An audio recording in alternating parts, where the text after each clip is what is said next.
A late-night trip to the pharmacy turns into a nightmare when a black nurse is accused of fraud and then violently choked by a white officer right there at the counter. What he doesn't know is that she's not just a nurse, she's a federal civil rights investigator. And the moment he puts his arm around her neck, he doesn't just cross a line, he lights the match that sets off a nationwide reckoning. What unfolds next is a powerful battle between truth and corruption, dignity and abuse, and by the end, the entire system begins to crack. You won't believe how far this story goes or how it ends.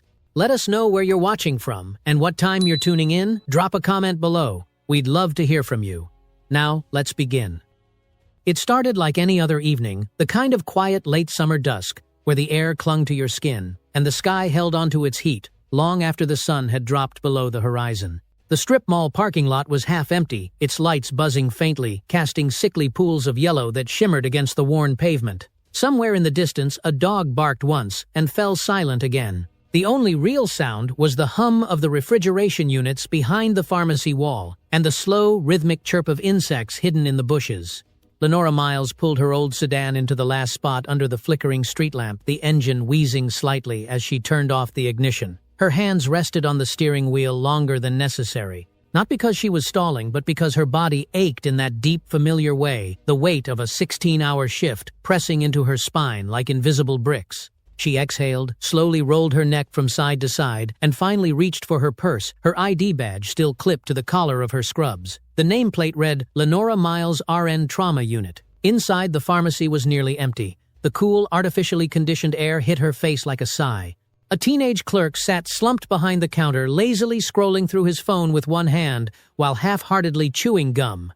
He didn't look up when she entered. Lenora offered a small nod anyway, more reflex than expectation, and made her way to the counter with quiet, deliberate steps. The fluorescent lights above buzzed faintly overhead, casting a pale hue across the linoleum floor. She slid her prescription note ID and insurance card across the counter. "Hi," she said gently, her voice soft from fatigue but clear. "Just picking up my refill lisinopril 30-day. The boy blinked at the paperwork, squinted at the screen, and without a word began pecking keys on the register. Minutes passed in silence, the kind that grows thick and unwelcome. Lenora shifted her weight from one sore foot to the other, already regretting not sitting for 5 minutes before coming in. She glanced around. The only other customer, a woman with a toddler in tow, was wandering aimlessly through the cosmetics aisle. The clerk frowned, subtly at first, then deeper. He leaned over and whispered something to a woman behind him. White, early 40s, thin lips pursed into a line that didn't look like it had smiled in days. The store manager. She stepped forward and took one look at the screen before casting a glance at Lenora, then another, more calculating one, like she was trying to line something up in her mind. "I'm sorry," she said after a moment in a tone that felt like sugar poured over gravel. "There seems to be an issue with your insurance information." Lenora furrowed her brow calmly. "That's not possible. I've filled this exact prescription here every month for over a year." "Yes, but tonight the system says it doesn't match," the manager replied, her hands clasped tightly in front of her eyes, not quite meeting Lenora's. "We're not authorized to dispense it under these conditions. We'll need to contact someone." Lenora felt it then, that subtle, familiar shift in the air, the way it thickened around her like a slow-moving fog. A pressure behind the eyes, a pulse that rose not in panic but in recognition. She had been here before, not in this pharmacy, not with these faces, but in this moment. The moment when confusion stops being confusion and starts becoming accusation. She leaned slightly forward, her voice quiet but deliberate. "You have my ID, my insurance. My name matches everything on that screen. So again, I'm going to ask that you double-check, please." The manager's smile disappeared entirely. Her lips tightened, her shoulders rose ever so slightly, and she took a half-step back. "I'm afraid we've already contacted the authorities," she said, her voice clipped and professional, like she'd rehearsed the line. "It's policy now. You'll need to wait here while they sort it out." For a second, Lenora didn't speak. She just blinked once and straightened her posture, her fingers tightening ever so slightly around the edge of the counter. "You called the police," she repeated, not as a question but as a confirmation. The boy behind the register wouldn't look at her anymore. The manager nodded stiffly. Outside, the wail of distant sirens began to bleed into the warm, humid night. The sound was far off, but not far enough. Lenora didn't move. She could have left, could have demanded her documents back, and walked out the door, driven home, and called her pharmacy contact in the morning to sort it out. But something told her this wasn't about a mistake. It was about the expectation that she would fold, that she would back down. that she would feel ashamed. She looked past the counter toward the glass doors, saw the rotating blue lights begin to bounce across the storefront windows, and she knew this wasn't confusion, this wasn't caution, this was something colder, something older. The familiar tremor of being seen not as a patient, not as a professional, not even as a person, but as a threat. Lenora drew a long, steady breath and let it fill her chest slowly, carefully. She turned back to the clerk, her voice steady and low. "When they get here, I want you to remember I told you everything matched." The boy didn't answer. He just looked down at the floor, and the silence between them widened like a crack in the earth. Lenora didn't flinch. She had spent 3 decades inside emergency rooms where life could turn in a heartbeat and dignity could evaporate in an instant. But even in all those years, she had never mistaken protocol for prejudice. And tonight, in this place, under the ghostly hum of halogen lights surrounded by cheap cosmetics and allergy medication, she knew exactly what she was looking at. She wasn't being doubted. She was being erased. And she wasn't going anywhere. Not this time. The first thing she noticed was the quiet, not the kind that calms the nerves, but the kind that tenses the air like a wire stretched too tight. The sirens had stopped outside, but their echoes still lingered in the concrete, as if the sound had soaked into the walls. Then the pharmacy doors opened with a mechanical chime that sounded too cheerful for what was coming, and 2 uniformed officers stepped in like they already knew how this story was going to end. Officer Derek Slade walked with a slow, heavy swagger, his belt clinking faintly with every step. He was broad in the shoulders, with a buzzed haircut and a scowl that felt permanent, like it had been etched into his face by years of unchecked power. The second officer, younger and leaner, hovered just behind him, his eyes darting from shelf to shelf, like he was searching for a reason to be anywhere but here. Lenora didn't move. She stood where she was, hands relaxed by her sides, her breath, even her gaze, steady. She had no reason to fear them, not on paper. But fear doesn't need logic when your skin is dark and your presence is labeled suspect by people trained to see danger in color. "That's her," the manager hissed, stepping quickly around the counter like a stagehand cueing the next act. "She tried to use someone else's insurance. I think it's fraud." Neither officer asked for paperwork. Neither asked for details. Slade didn't even look at the screen. He zeroed in on Lenora with the kind of narrowed stare people reserve for something they've already decided to remove. "Ma'am," he said, voice coated in condescension, "I'm going to need you to step outside." Lenora held his gaze. "I haven't done anything wrong," she replied, calmly, her tone even but firm. Slade tilted his head slightly, like he was measuring how much trouble she might be. "Don't make this difficult," he muttered, shifting his weight. "We can do this the easy way, or—" She gave us her ID, her license. The teenage clerk interrupted quietly, his voice cracking under the weight of a truth he wasn't sure he was allowed to speak. Slade didn't acknowledge him. Instead, he took one slow step forward, closing the space between them, until Lenora could see the flecks of gray in his eyebrows. "Last chance," he said through clenched teeth. "Outside." Lenora didn't flinch. She could feel the tension building around them like static before a storm. The thick air pressing against her temples, the way every eye in the store was now fixed on her customers frozen behind shelves. A child peeking out from behind a cereal display. Someone near the cold medicine aisle with a phone held just low enough to pretend they weren't filming. "I have my documents," she said, again quieter this time, because volume wasn't going to save her. "They're valid. You're making a mistake." But Slade was already reaching. His hand snapped out rough and fast and grabbed her by the wrist. The jolt sent pain shooting up her arm, but she didn't cry out. She didn't pull away. She stood still, letting the moment stretch. Then he did something she would never forget, something so sudden and brutal that it left no space for understanding, only reaction. He spun her toward the counter, shoved her chest against it, and with one fluid motion wrapped his thick forearm around her neck and tightened. Gasps erupted around the store, sharp and echoing, and somewhere behind her the manager said, "Oh my God," but not like someone shocked at the violence, more like someone startled that it had happened so quickly. Lenora's vision blurred at the edges, as her airway constricted, her knees buckled slightly, but she stayed upright, forced herself to stay upright.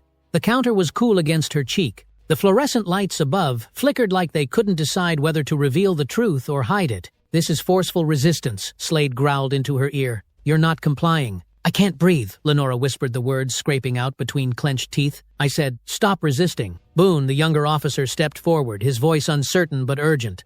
"Derek, she's not fighting you." "Back off," Slade barked without turning his head, the veins in his forearm taut and pulsing. "She's resisting arrest." "She's standing still," Boone said more firmly now. "She's not doing anything." Lenora felt her lungs strain. Her fingers went numb. But somewhere beneath the panic, a cold clarity began to form. This wasn't about fear anymore. It was about memory. It was about the long line of people before her who had suffocated under the weight of authority and the silence that came after. Then, like someone had flipped a switch, Slade loosened his grip. She stumbled back against him, coughing her throat, burning eyes watery. The phone someone had been holding was now raised higher. A red recording light blinked steadily. Slade saw it too. "She assaulted me," he said aloud, loud enough for the whole store to hear. "She resisted arrest. I want that in the report."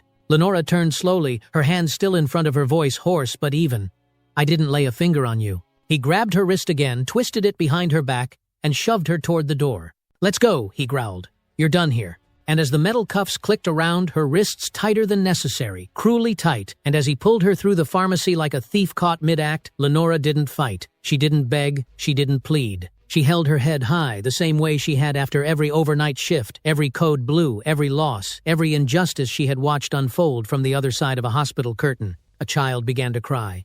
Someone shouted, "I got that all on video."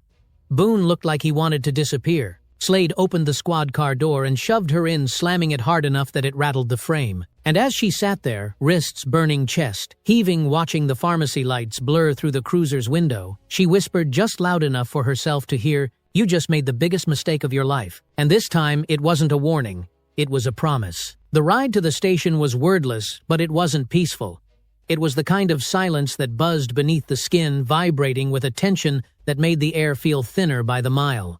Lenora sat stiffly in the back seat, the handcuffs biting into her wrists, the bruised side of her throat pulsing with each heartbeat. Outside, the night slid by in streaks of amber light and dark window reflections, strip malls, empty sidewalks, the backs of warehouses blurred together like a smear of nothingness. She didn't ask where they were going, she already knew. In the front, Officer Slade drove with one hand resting heavy on the wheel, his elbow propped arrogantly against the door. His partner Boone sat beside him like a man slowly shrinking into his own uniform, his shoulders drawn up, his jaw tight, his eyes flicking to the rearview mirror every few seconds, like he couldn't decide if he was more afraid of what he saw in her face or his own reflection. "She's lucky we didn't charge her with assault," Slade muttered mostly to himself, but loud enough for both to hear. "You see how she squared up, like she wanted to swing on me." Boone didn't answer. He stared out the window, his mouth twitching once before falling still again. Lenora said nothing. There was no point.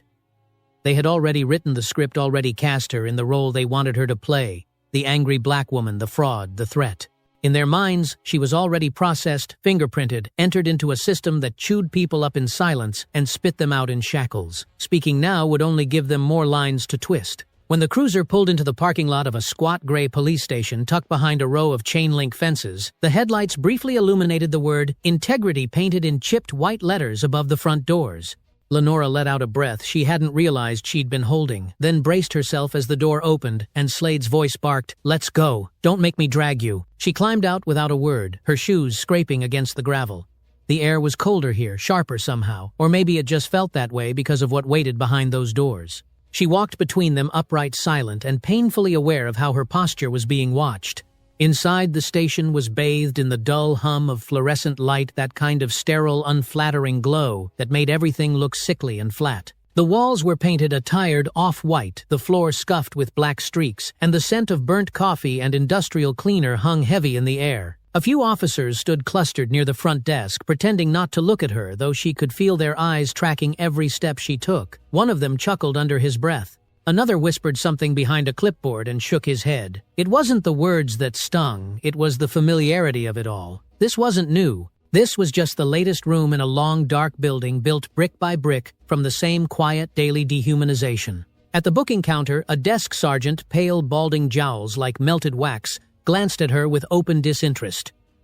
"Name," he grunted. "She can't speak." Sarge Slade cut in, smirking. "Tried to play mute back at the store. Real slippery one." Lenora looked up slowly. Her voice came out hoarse but clear. "Lenora Miles, registered nurse. License number 18,374. W." The sergeant didn't react. He scribbled something on a form and waved Boone forward with a motion that seemed more like flicking away a bug. Boone fumbled with the cuffs, his fingers cold and unsure. She could feel the tremor in his hands as he unlocked her wrists. They fingerprinted her next. The ink was cold and thick, pressed rough against her skin. Each finger rolled without care, like she was no longer a person but a routine. The flash of the mugshot camera burned white behind her eyes, and when it faded, she didn't blink. She just stood there looking through the lens like she was staring down something ancient and broken. Then came the cell. It was small, maybe 10 feet across, with a metal bench bolted to one wall and a toilet in the corner no one pretended was private. Boone opened the door, motioned for her to step inside, and when she didn't move fast enough, Slade shoved her shoulder with a grunt. The clang of the bars behind her echoed all the way down the corridor like a final punctuation mark. Slade leaned against the bars, arms crossed, that same smug smile creeping back onto his face. "You want to tell us the truth now?" he asked, his voice casual, like this was just a game. "Because trust me, it'll go easier if you cooperate." Lenora didn't blink. "The truth is," she said quietly, "you're going to regret what you did tonight." Boone shifted uncomfortably. Slade laughed once short and ugly. "You got a lawyer hiding in that purse of yours." She didn't respond, and she didn't have to. Because sitting alone on that cold bench, the bruises on her neck beginning to purple, the pressure behind her eyes building but not spilling over, she wasn't thinking about fear anymore. She was thinking about process, about timing, about the backup copy of her badge tucked inside the inner lining of her coat, the one she knew was safe, about the DOJ case file waiting on encrypted servers, about the phone calls she knew would already be happening. She was thinking about power, not the kind Officer Slade thought he had, the kind that moved in silence, the kind that was already on its way. And for the first time since the handcuffs clicked, Lenora let herself close her eyes, not to rest, but to prepare. Because what they didn't know, what they couldn't have imagined, was that the woman they had dragged off the street in front of a camera was no victim. She was the storm, and they had just opened the door. The clock above the booking desk ticked louder than it had any right to. Each second landed with a quiet finality, like the echo of something ancient being counted down. Lenora sat upright on the cold bench, her back straight, despite the ache in her shoulders, her hands carefully folded in her lap. The walls around her hummed with fluorescent light, casting harsh shadows that moved every time someone walked past the holding cells. The concrete floor beneath her shoes was colder than she remembered. Or maybe that was just the way adrenaline faded, leaving a deeper kind of exhaustion in its place. Not from pain, but from restraint. She had spent her life learning how to stay composed when the air around her began to collapse. Tonight that composure had been tested, but she still had one thing: they couldn't take time. Because while Officer Slade had played his part like a man drunk on control, she had stayed still, had counted the steps, had noted the cameras, had trusted not blindly, but with purpose that someone on the outside had already started moving. Then came the sound, a new rhythm in the hallway, slower than the boots of the patrol officers, heavier than the shuffle of a night clerk. A deliberate stride, weighted not with anger but authority, the kind earned over decades, not worn on a badge. The voices at the front desk dropped in pitch, became cautious, clipped, and then finally silent. And in that silence she knew. Her father had arrived. She didn't need to see him to be sure. She felt it in the shift of the room's energy in the way. Even the fluorescent light seemed to dim slightly, as if it too had remembered who he was. The door opened hard, not slammed, just pushed with enough purpose that it landed flat against the stopper. The silence that followed wasn't empty, it was expectant.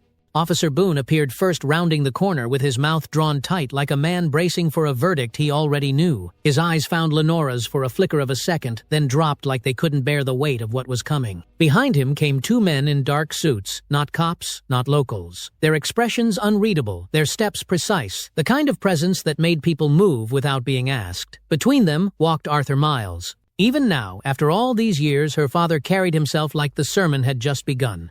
His shoulders didn't slouch. His gaze didn't wander. He wore a simple gray overcoat, neatly pressed slacks, and the kind of silence that spoke louder than shouting ever could.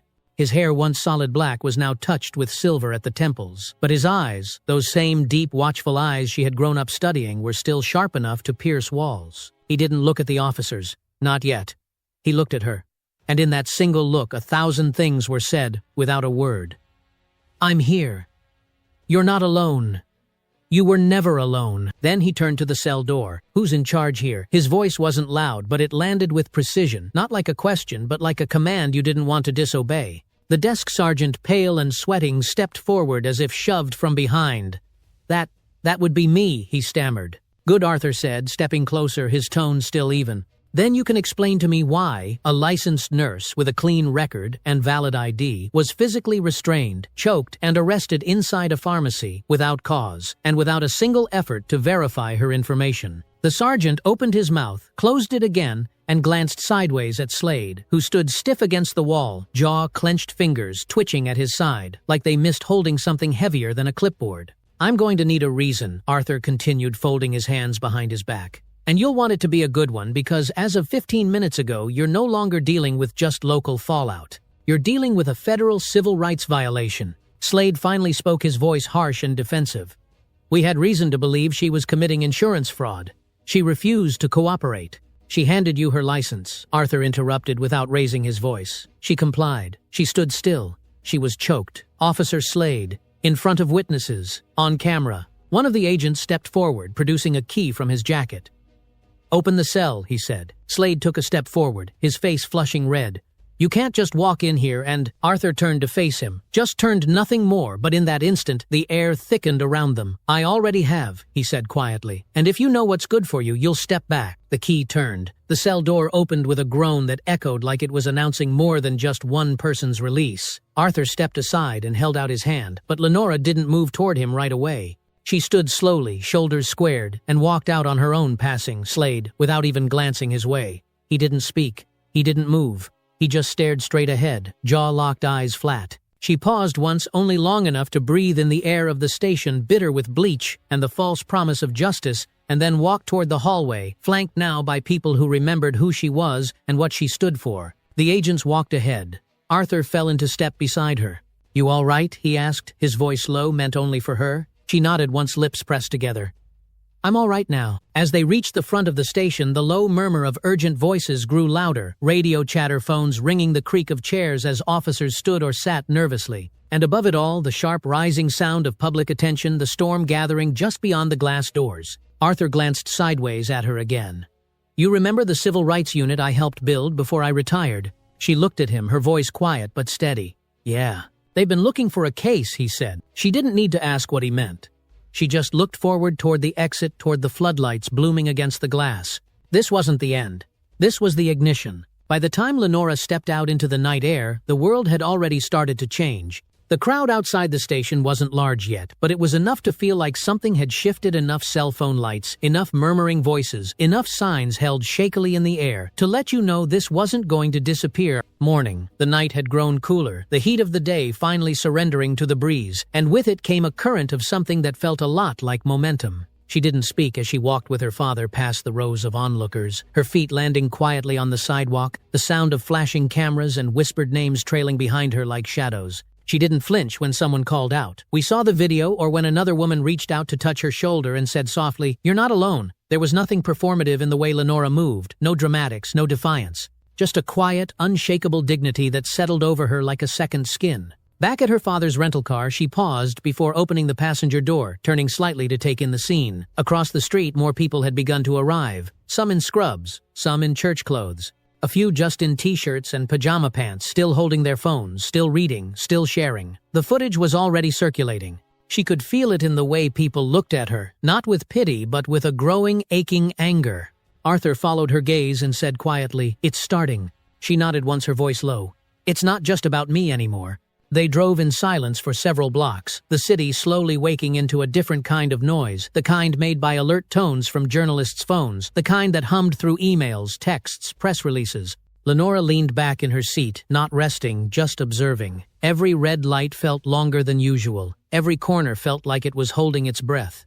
At a safe house rented by the Department of Justice just a few miles away, she sat in a small, windowless room, with two agents reviewing the timeline of her arrest. Her wrists still bore faint red marks where the cuffs had dug in, and her voice was still rough from the pressure on her throat, but her recollection was sharp. Every step, every word, every decision she had made was now part of a growing ledger. Outside the room, agents moved quickly, pulling bodycam footage, calling witnesses, uploading files to secured servers.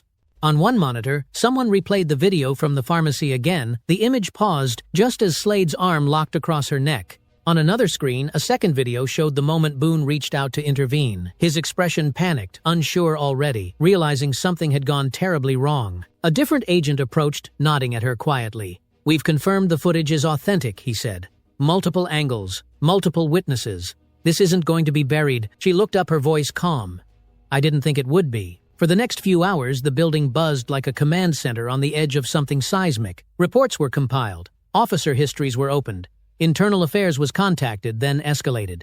Word began to spread first on social media, then into local newsrooms, and by sunrise, national outlets had picked it up. The phrase "nurse choked during pharmacy arrest" was trending in 3 states. By mid-morning it was trending nationwide. At her father's side, Lenora watched the news scroll across a flat screen bolted to the wall. They weren't saying her name yet, but they would. And when they did, it would no longer belong just to her. It would belong to every patient she had held through tears, every young nurse she had trained, every exhausted woman who had been stopped, questioned, disbelieved, and left with nothing but her breath and her name to defend herself. She turned to Arthur slowly, her voice quiet but certain. "I never wanted to be a symbol." He didn't smile, just looked at her with the weight of a man who had carried that same burden once, and had lived long enough to know it wasn't a choice. "Symbols don't choose," he said. "They rise."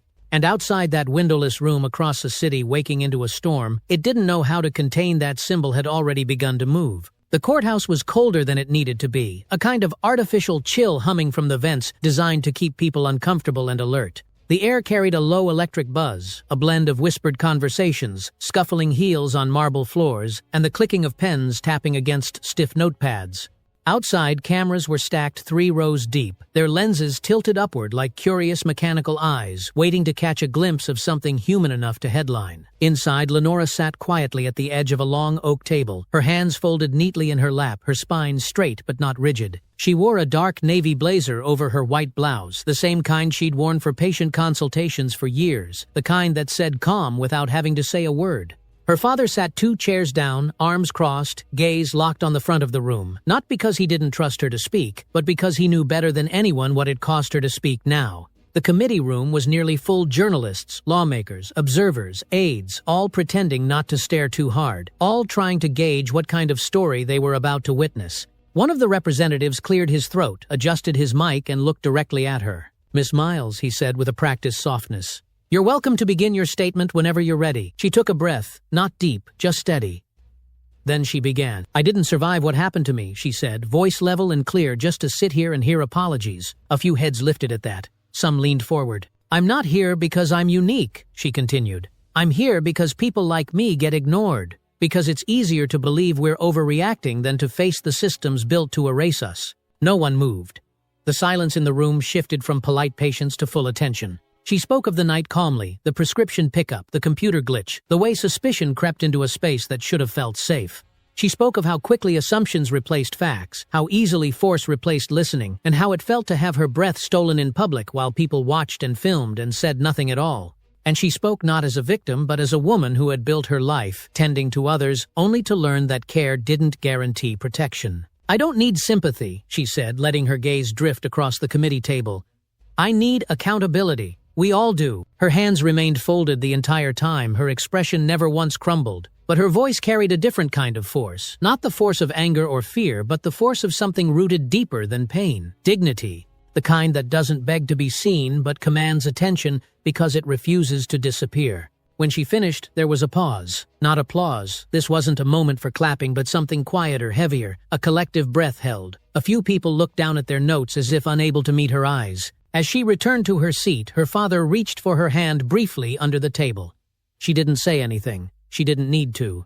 He simply nodded once the way he used to, after her childhood piano recitals, not proud because she performed, but because she had shown up. Outside, the world had already moved.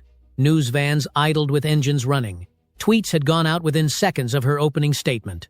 And somewhere in the background, bills were being discussed, oversight procedures, rewritten conversations, reframed, not because she demanded it, but because they had finally been forced to listen. Later that night at home, she stood barefoot in her kitchen, brewing a cup of tea with the window cracked open to let in the early evening air. Cicadas hummed outside. A neighbor's dog barked once, then stopped.